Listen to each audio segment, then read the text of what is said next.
Olá, seja bem-vindo. Estamos começando mais um programa Entrevista da Hora. E o programa de hoje nós vamos falar sobre um tema extremamente importante. Nós vamos falar sobre o Código de Boas Práticas. Não, não é um livro de etiqueta para um comportamento em sociedade, mas é um livro que pode auxiliar a sociedade a construir um lugar melhor para viver. A gestão pública e privada exigem ética, ordem, responsabilidade. Mas existem especificidades na governança pública que não eram tratadas nas referências de gestão corporativa.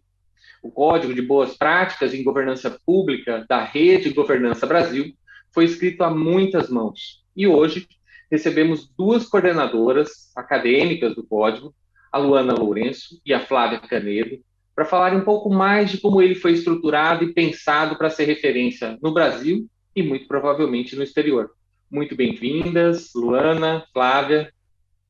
Muito obrigada, Cláudia. Obrigada, Cláudia. Bem, eu vou fazer só uma leitura breve aqui do currículo de vocês, né? Porque realmente ele é bem amplo, tá? Só para as pessoas saberem, né? Um pouquinho mais da trajetória de vocês, né? A Flávia é servidora da Agência Nacional de Águas e Saneamento Básico, a ANA, é mestre em Governança e Desenvolvimento pela ENAP, especialista em Gestão Pública e graduada em Ciências Contábeis pela Universidade de Brasília. Hoje atua no cargo de coordenadora de auditorias da ANA. A Luana Lourenço é fundadora da Ocean Governança Integrada, ela é professora, docente, coach, mentora, membro do Conselho Consultivo na Pró Criança Cardíaca, mestranda em administração, mediadora de conflitos, direito sistêmico e constelação, graduada em direito. Bom, gente, o currículo precede vocês, né? E esse trabalho da governança pública é fundamental. Eu queria saber quando que vocês, enquanto Rede Governança Brasil, que é uma rede nacional de servidores, de técnicos, especialistas, a gente conversou com o embaixador aqui, né, com o Augusto Nardes, foi uma conversa muito boa, e é fundamental para o Brasil, né, como eu disse. Quando que vocês perceberam a necessidade de desenvolver um código de boa governança para a área pública? Fiquem à vontade, qualquer uma das duas começar. Vamos lá. Nós coordenamos juntas o Comitê Governança na Prática da Rede Governança Brasil. Lá no final de 2019, nós percebemos que havia um gap de referencial prático de boas práticas de governança pública. O IBGC já conta desde 1995, com o seu referencial de boas práticas de governança privada, corporativa. E o Brasil carecia de um referencial, de um arcabouço de diretrizes de governança, de boas práticas de governança pública.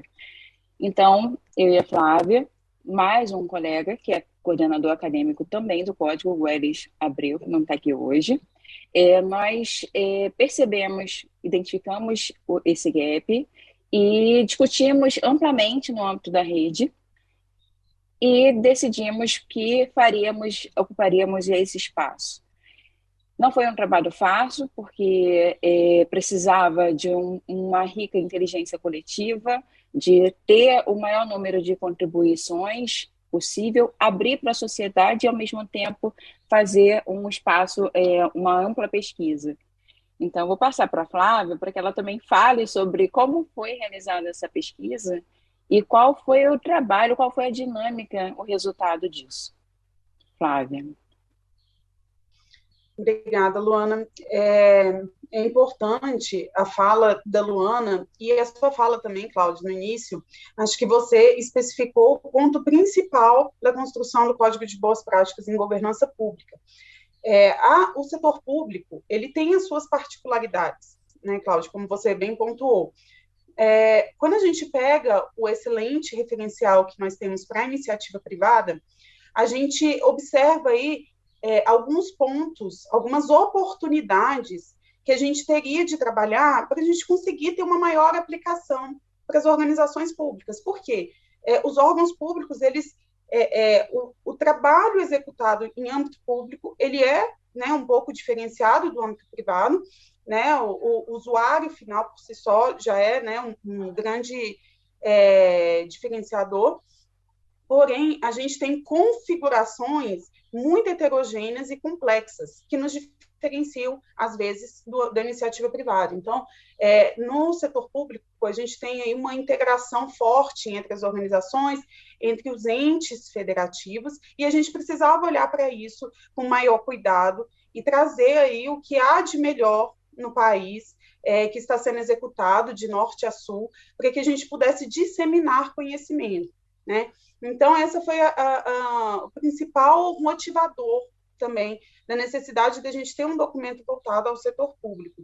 E isso também foi um desafio aí que a gente encontrou na elaboração do documento, seguindo aí o que a fala da Luana, que é justamente, né, como a gente coletar práticas tão diferenciadas, né, tão pulverizadas. A gente tem aí, tanto em âmbito municipal quanto em âmbito estadual, né, quanto nos próprios órgãos da União, a gente tem muitos exemplos de boas práticas, né, que trazem aí benefícios, que qualificam o resultado da administração pública. E como a gente chegar até essas boas práticas, para que a gente possa realmente funcionar como um disseminador, né, que é aí o objetivo da Rede Governança Brasil, é a gente fortalecer o sistema de governança em todo o país, né, chegar em todos os lugares, em todas as organizações, sejam elas municipal, estadual, federal, sejam elas Poder Executivo, Judiciário e Legislativo, né?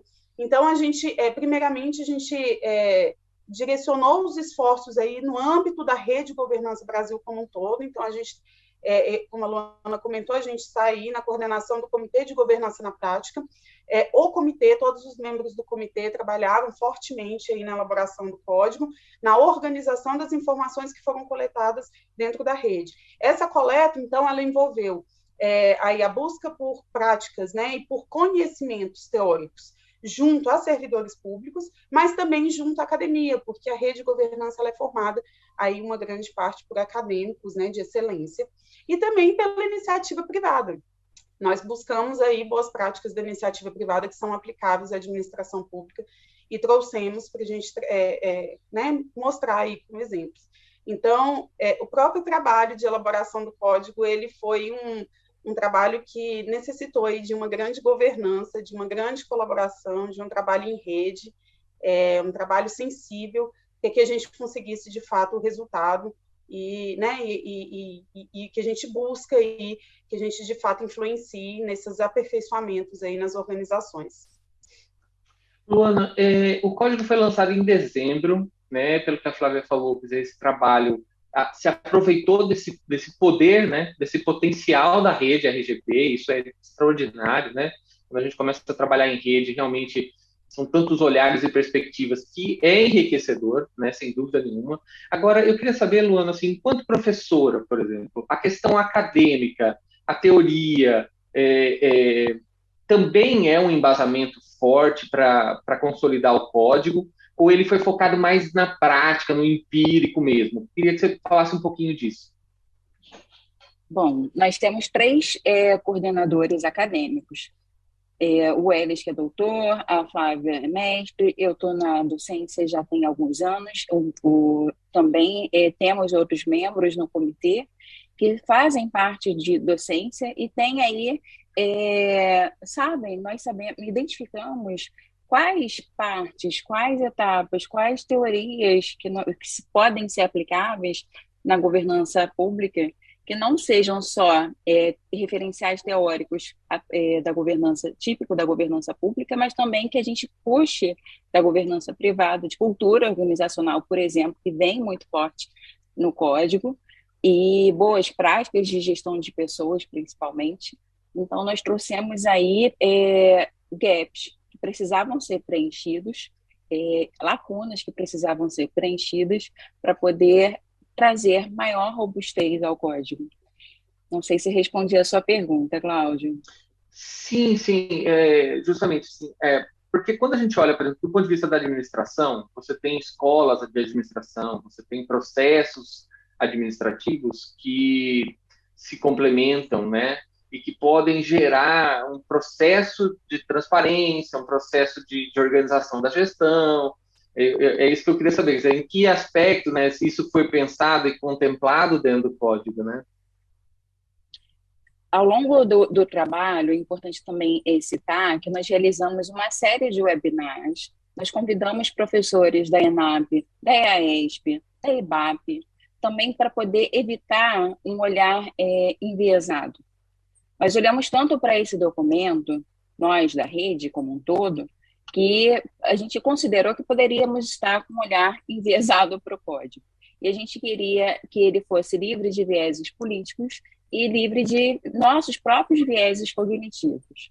Então, nós convidamos outros especialistas, professores renomados, para poder também trazer conceitos como confiança, conceitos como segurança psicológica, inovação em tecnologia, transformação digital, para poder trazer também outras referências teóricas para o código. A gente está falando aí sobre a Agenda 2030, os 17 ODS da ONU. A gente traz aí o conceito de capitalismo consciente, de governança humanizada para o código, de gestão humanizada, cultura humanizada, liderança servidora. Então, a gente também tem um olhar de cuidado para o servidor e também boas práticas que visem reduzir tanto o absenteísmo como o presenteísmo, que é aquela desmotivação do profissional que está presente e não consegue entregar porque não tem mais a motivação de quando ele entrou. Perfeito, Luana. Isso realmente é realmente fundamental.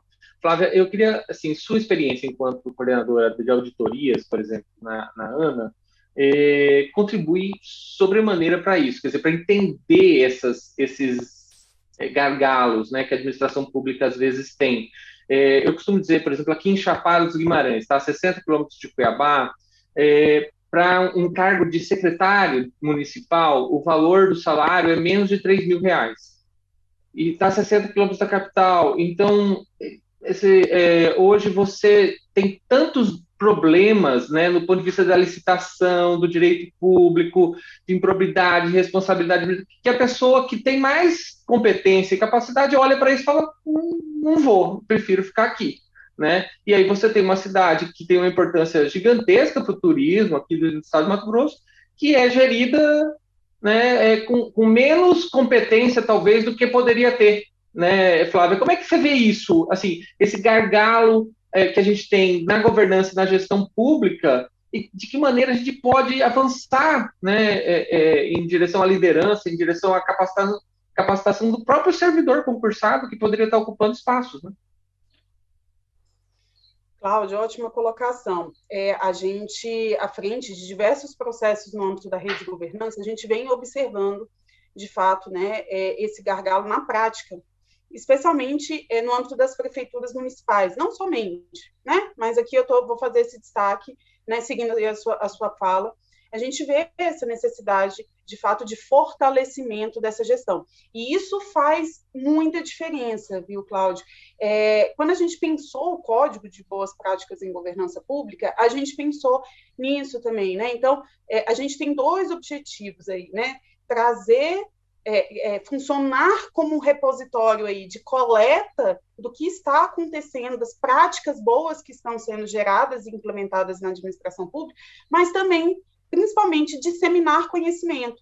Governança não é um conceito simples, é um conceito revestido de muita complexidade, né? E aí a gente já tem esse problema de colocação, né? Porque profissionais que têm aí uma maior quantidade, de repente, de horas de capacitação, maior desenvolvimento de suas competências, eles acabam indo para a iniciativa privada ou então para ocupar outros espaços de trabalho, justamente em função dessa questão que você colocou, Cláudia. Então, como a gente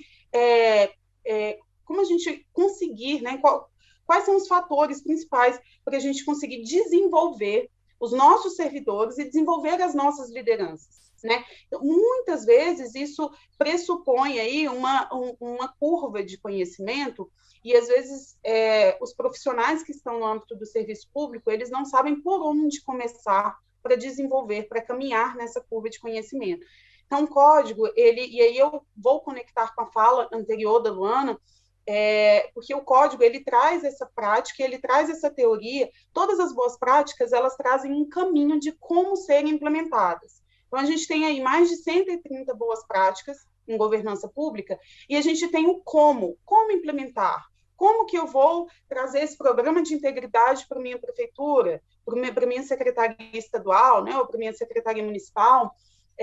Aonde que eu posso buscar conhecimento acerca dessa boa prática, para eu implementar ela da melhor forma possível, para eu adaptar ela para a minha realidade? Porque esse é outro desafio que a gente observa, e isso ficou muito claro na elaboração do código, Cláudia, e a Luana pode até complementar. A gente tem especificidades muito diferentes, né, no âmbito do serviço público. As organizações, elas são muito heterogêneas, então elas têm estruturas diferentes, elas têm orçamentos diferentes, e elas têm objetivos que sempre interligados, porque nós temos, né, o olhar sempre para a sociedade, mas nós temos aí objetivos e formas de atuação diferentes, né? Então, alguns com menor governabilidade, porque conta necessariamente com uma participação aí de organizações externas ao próprio órgão público, outras muito centralizadas. E isso torna-se um desafio, juntando essa questão de pessoal, que é uma questão, de fato, extremamente sensível. Então, quando a gente olha para o código de boas práticas e um servidor, um funcionário, ele consegue pegar aquela boa prática, consegue pegar o benchmarking daquela boa prática, né, e estruturar ela para implementar, isso gera conhecimento, isso gera competência, isso gera capacidades institucionais. Porque as capacidades institucionais, e aí a gente pode citar diversos autores acadêmicos, né, brilhantes, que falam sobre a influência, né, da capacidade aí na implementação das políticas públicas, né, e a necessidade da gente ter aí uma interação e um desenvolvimento dessas nossas competências, ela passa justamente por isso, né? Então, o desenvolvimento da liderança política, que é extremamente importante, da coordenação, da articulação, né, um desenvolvimento de competências aí mais relacionadas à parte operacional, mas também os soft skills, né? Então, as competências para a gente conseguir implementar e trazer aí à agenda pública temas importantes, né? Então, a gente tem que ter esse olhar muito cuidadoso, e a gente tentou trazer isso no Código de Boas Práticas, tanto a necessidade de desenvolvimento das lideranças, né, que é quem dá o tom, que é quem busca aí justamente esse desenvolvimento profissional de seus funcionários, quanto a necessidade de desenvolvimento da nossa burocracia pública, né, que é quem está ali no dia a dia, que é quem implementa e que influencia no resultado da ação pública. Quando a gente legisla, a gente pensa nos resultados que a gente quer encontrar, mas esses resultados, eles dependem essencialmente, né, dos valores, das capacidades, das competências de quem está ali executando, das crenças de quem está ali executando, que é quem está junto à sociedade e à população. Então, o Código de Boas Práticas, ele observa esses gargalos e ele tenta atuar, né, na medida aí que visa disseminar conhecimento e traz um referencial enorme, o referencial bibliográfico do Código de Boas Práticas. Nós tentamos trazer aí autores renomados, autores reconhecidos, em todas as temáticas, né, que a gente abordou. Então, cultura humanizada, a liderança, né, responsável, gestão de riscos, controles internos, e trazer aí o passo a passo para conseguir, de fato, implementar essas práticas por parte dos funcionários, né? Então, isso aí pode ser um caminho, né, para a gente conseguir alcançar esse desenvolvimento de uma maneira mais ágil, né, e enfrentar um pouco esse desafio, que é um desafio real. Luana, em 2000 eu iniciei um estudo de mestrado trabalhando justamente um pouco o que a Flávia está colocando, quer dizer, como que boas práticas, né, como que cases de sucesso nas prefeituras brasileiras poderiam ser replicados a outras prefeituras. Né? Então, esse processo de primeiro, saber que os problemas são semelhantes, né? E segundo, que as soluções muitas vezes já estão dadas. Né? Então, o que o código acrescenta enquanto essas soluções? Você podia citar algumas para a gente, Luana, assim, que você fala, olha, isso aqui, por exemplo, aconteceu aqui ou ali, e realmente é uma prática que deveria ser difundida, né, por todo o Brasil. Bem, vou citar aqui a formação, por exemplo, de um report anual. A secretaria, aquele órgão, realizar como uma forma de dar transparência à sociedade de tudo aquilo que ele realizou, aqueles compromissos do planejamento, daquele planejamento que foi feito no final do ano para dar início ao longo do ano. E ele, no final do ano, ele dá transparência à sociedade por meio de um relatório, de um caderno, que ele traga em seu site quais foram os mecanismos adotados para que ele colocasse aquelas práticas em ação. E principalmente apontar quais foram os resultados, não só também os resultados, apontar os erros. Isso também é importante. O erro também funciona como um aprendizado. Isso é uma boa prática. Você trazer uma prática da iniciativa privada, por exemplo, que é muito usual, as companhias listadas em bolsas, elas precisam fazer esse relatório anual, prestar contas para a sociedade, isso se chama transparência, do que foi feito e também mostrar resultados que às vezes não são tão favoráveis. A gente traz aí dentro desse relatório como boa prática, relatório de gestão, análise de desempenho, de gestão de pessoas, de desenvolvimento de liderança, não só os aspectos financeiros, mas também os aspectos humanos. Como que se dá o trato com o ser humano naquela instituição. Quando você cuida de pessoas, elas automaticamente cuidam dos seus negócios. E na administração pública não pode ser diferente. Então, essa é uma boa prática que eu posso citar aqui. O que mais, Flávio? A prática também de mentoria, que a gente vem experimentando no âmbito da rede, e também com as prefeituras brasileiras, também como boa prática de governança. A gente tem colhido já bons resultados por meio da mentoria, desenvolvimento da liderança, provocar um espírito de liderança servidora, liderança responsável, liderança não só ética, não só cobrar um comportamento, mas aquele líder servil, aquele líder que está ali para cuidar das pessoas, para criar o DNA junto com as pessoas, o DNA organizacional. Aí a gente traz como DNA organizacional o propósito, você tem que ter uma razão de existência. O propósito é visão, missão e valores. Também é uma boa prática de governança. Motivação, práticas de motivação e de engajamento. Não só por mecanismos de controle, percebe, Cláudio? Sim, com certeza. Quer dizer, é fundamental, né? Nosso tempo aqui, como eu disse para vocês antes, ele já se esvaiu, né? Eu queria, assim, deixar o microfone aberto para as considerações finais de vocês, dizer que o código ele pode ser encontrado no site da rede, né? rgb.org.br, né? www.rgb.org.br. Dizer que não basta ser eficiente, né? A gente tem que ter compromisso socioambiental, a gente tem que ser transparente, a gente tem que mirar o bem comum, né? Eu venho repetindo aqui, Luana e Flávia, há muito tempo, que o nosso problema no Brasil é achar que o público não é de ninguém, quando é de todo mundo, né? Então, a gente precisa virar a chave, mudar o paradigma e o olhar. O microfone é de vocês, por favor, fique à vontade. Obrigada, Cláudio. Excepcional. Eu acho que o código ele tem um potencial incrível, tá? Se utilizado efetivamente pelas organizações, estudado. Ele foi estruturado e organizado de uma maneira que justamente facilite, né, essa consulta a esse documento tão importante. Então, nós temos um índice remissivo, tanto por palavras-chave, né, como gestão de risco, controle interno, liderança, cultura, quanto por resultados a serem buscados pela administração pública. A gente sabe dos desafios, né? Eu, como servidora pública, como você disse, a minha experiência aí no âmbito, né, de um órgão aí de terceira linha, um órgão de controle, a gente sabe dos desafios, né? Mas eu coloco aqui um chamamento para que todos os, né, servidores, funcionários, todos que estejam atuando na administração pública e também sociedade e também a academia, principalmente, que tem um poder incrível e um papel extremamente relevante, né, científico, que façamos o uso e que passamos a contribuir, porque é um documento à sociedade brasileira, é um documento ao país.